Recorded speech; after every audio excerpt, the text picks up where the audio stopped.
I plan to further discuss and normalize the unspoken challenges of our profession, the ones we shy away from when seeking support because we're afraid of being judged or shamed, and to provide a platform for those necessary but tough conversations. So as we go into the second year of the Colleague Down the Hall podcast, my commitment to my listeners is to continue creating a space where diverse learning is ongoing, support is always present, and growth is a collective goal.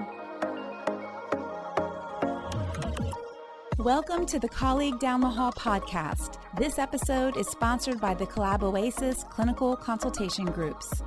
Hi, I'm Janine Wolf, and I'm your colleague down the hall. I have a passion for helping fellow therapists get the clinical and collegial support we all need to do this work. And wow, it just keeps getting harder every day. I'm the founder and facilitator of the Collab Oasis Clinical Consultation Groups. I have been a social worker for almost 30 years, and I own a successful solo online private practice. More of us than ever are practicing in solo or online practices, and we all need colleagues to process cases with, commiserate with on those really hard days, and also to celebrate our successes with. In this podcast, I'll bring you insights about trends and changes in our field and sit down with amazing therapists who are doing amazing work. We'll discuss fictionalized cases, ways to practice sustainably, and of course, there will be plenty of laughing. I love laughing with friends. I'm so glad to have you as one of my colleagues down the hall.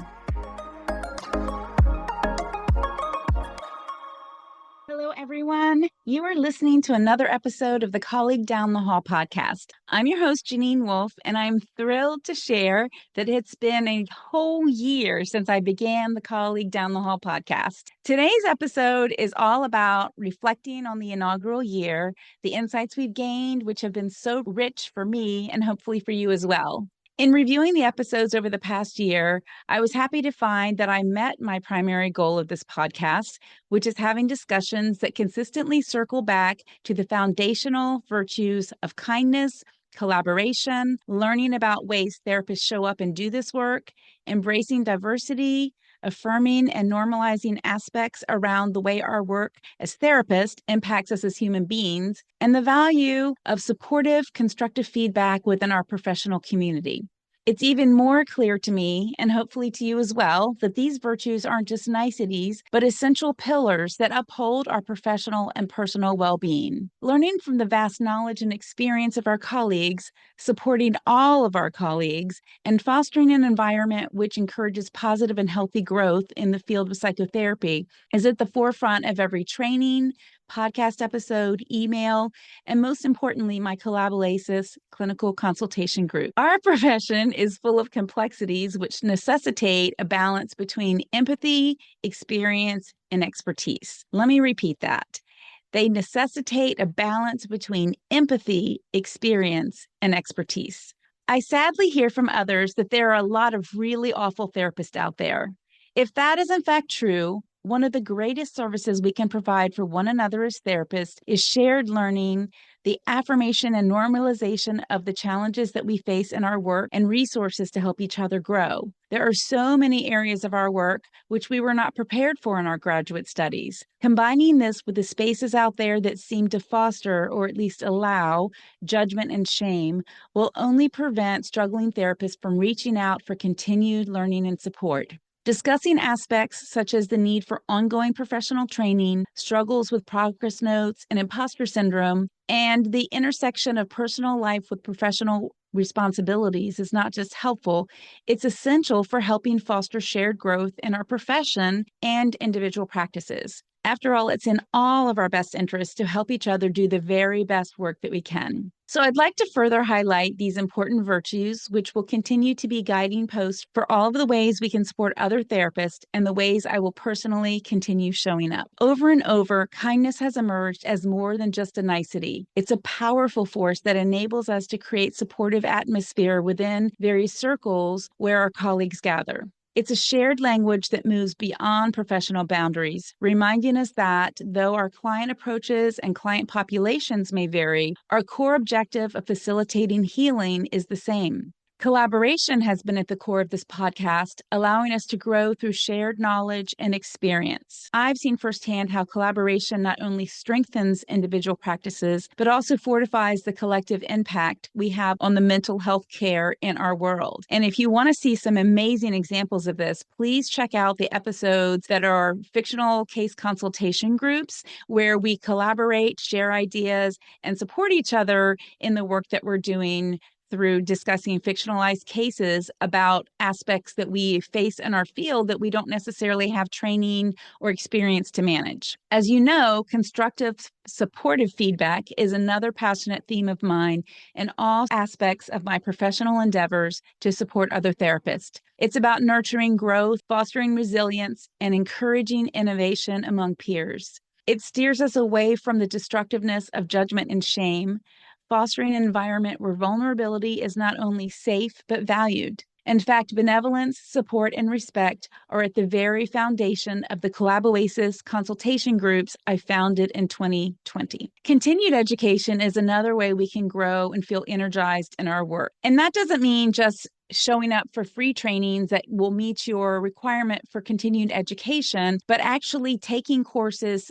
budgeting for courses, setting aside for trainings that will actually help you grow and feel energized. I've been in this field for over 30 years, and I am no stranger to burnout. I recently completed phase 2 of brain spotting, and I can't believe the strength of the renewed energy it brought me. In addition to learning a new modality, I was the recipient of multiple brain spotting sessions myself. And it was not only healing for me, but also created excitement about having a new skill set to benefit my clients and opening up a whole new community for further support and learning. In fact, I had a colleague tell me, we were having a voice conversation, even said, like, I've heard you excited before, Janine, but after doing this brain spotting training, I'm feeling such a different energy for you. And I'm so excited about this renewed energy and passion that you have for your work. Affirming and normalizing the challenges we face in our work, in my opinion, is another essential way to foster longevity in our work. I have seen time and again the relief of fellow therapists when they're able to be vulnerable,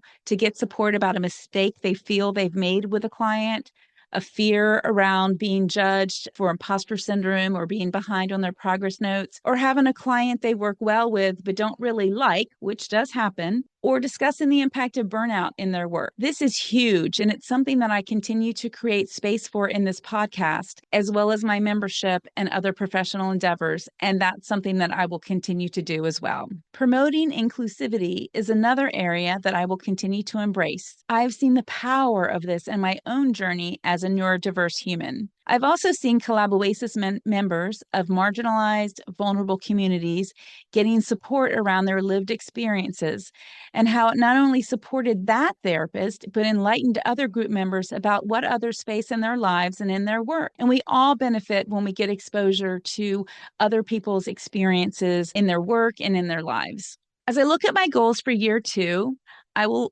aim to dive even deeper into these key areas. We will continue to learn from our collective experiences and wisdoms. We will continue to learn from our collective experiences and wisdom, broaden the collaborations shared here, including continuing the fictionalized case consultation groups, reaching out to more diverse voices and experiences within our field, hearing their stories and learning from their experiences. I also aim to continue sharing how we can refine the way we provide and receive feedback. We'll discuss methods to ensure that our advice builds up rather than breaks us down, fostering a culture where therapists feel bolstered by their community, especially when grappling with the personal toll of our work. I plan to further discuss and normalize the unspoken challenges of our profession, the ones we shy away from when seeking support because we're afraid of being judged or shamed, and to provide a platform for those necessary but tough conversations. So as we go into the second year of the Colleague Down the Hall podcast,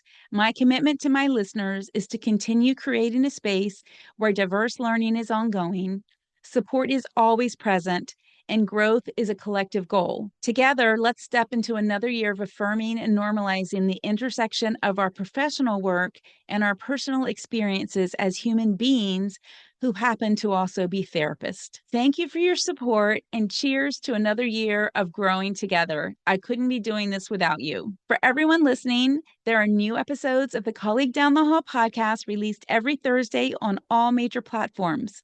Please remember, our work is hard, but it doesn't have to be lonely. Thank you so much for listening to the Colleague Down the Hall podcast. For show notes, links, and downloads, head over to colleaguedownthehall.com, where you'll be able to learn more about getting the clinical support you need and resources to help you work in a supported, sustainable way. If you've enjoyed this episode, please share with your therapy friends and colleagues. Subscribe to the podcast, and if you love this episode, please leave a review.